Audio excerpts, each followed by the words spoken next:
A jetty there somewhere, because there are the fuel pumps. So there you are.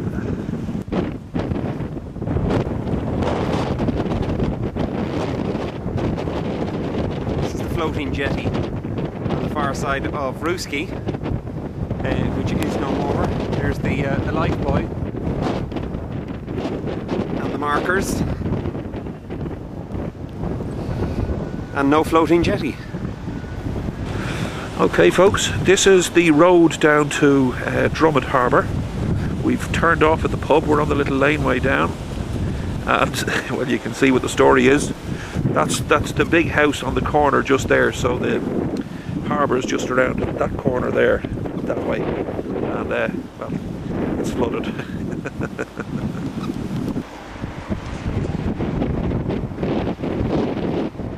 This is the cinema in Carrick.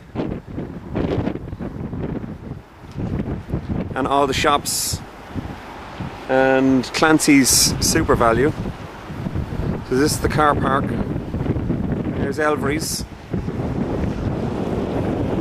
As you can see, the car park is completely flooded, and cinema, Supermax, and everything all completely flooded.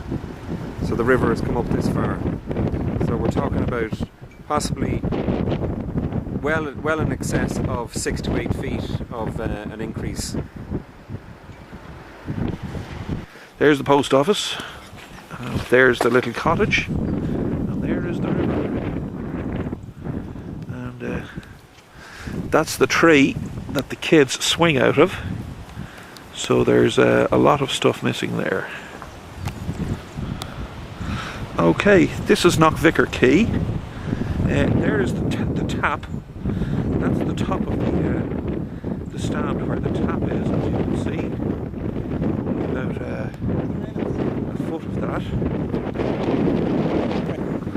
What you're looking at there is the top of the hand railings. You can just about see them there. Where are we? There. So they're kind of waist height. That is there. Where that came from, that could have come from the top of Loch Allen, that table. There's the life ring just there, and that's, well, you know, the bottom of that life ring is at about chest height, thereabouts. No sign of the big mooring bollards or anything. That's the river as you see it. So let's go up to the moorings and see where we. Okay folks, this is Boyle Harbour. I'm standing just in front of the toilet block, and there you can see Boyle Harbour is underwater. Over there, that boat over there, you can just about make out the mooring bollard there, I think, just under that fender. Oh no, the mooring bollard is underwater. Huh.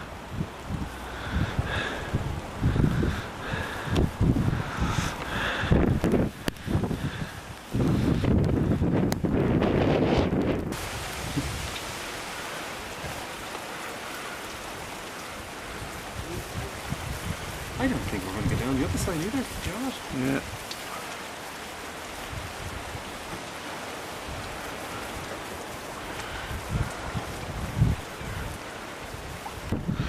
Okay, this is the new slipway in the moorings. Okay. As you can see, Alec looks like it's up on the thing.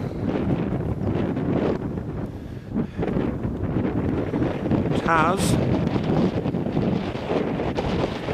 looks okay. You can see how high the water is there on the power stand. I would worry about Taz because there is a walkway between Taz and Ray's boat, and there doesn't appear to be today.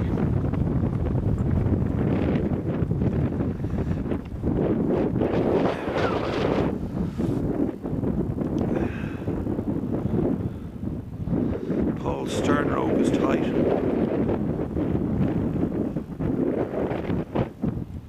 Roy's stern lines are tight, and our stern rope is tight. The boat is at a slight list. Nemo seems to be all right.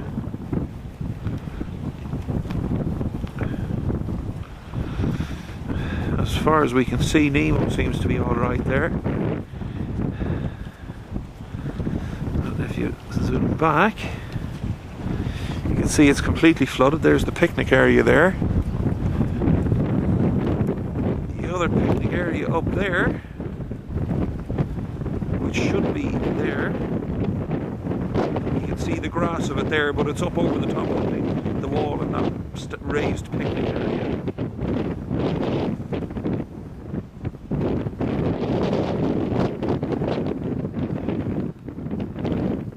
There's the toilet block, and I think that could be our Pioneer, so I'm going to go down and find out now. There's Joyce's, I think that's the Lee's boat there. So I think that's it. So that one looks okay. So the Lee's can relax as far as I can tell. Let's see if we get a view from the balloon near the toilets. And there's Paul Downs' boat. We'll have a look at the other angle now. It looks okay. Ray's boat. Okay. That's Paul's boat. That looks alright. Hang on, Roy's found something. Wonder what boat that's off. Might have washed up from the shop. Okay, there's the Lee's boat, and it should be alright as far as I can tell. I can't get any closer because that's our Pioneer, which washed down here. That's now looking, there's the toilet. Okay, there's the wall, and that's what you're looking at there. So you can see the stands, the power stands. Normally those plugs are at about chest height or so. Taps are about waist height, so that'll give you an idea. It's about 2.5 feet deep there. So that'll give you an idea. Downs' boat seems okay. This is from the top of the slip. There's the way out of the harbour. So there's the wall, and there's water between the wall and the boats where we normally drive. So you can see out the far side where that barge is out there.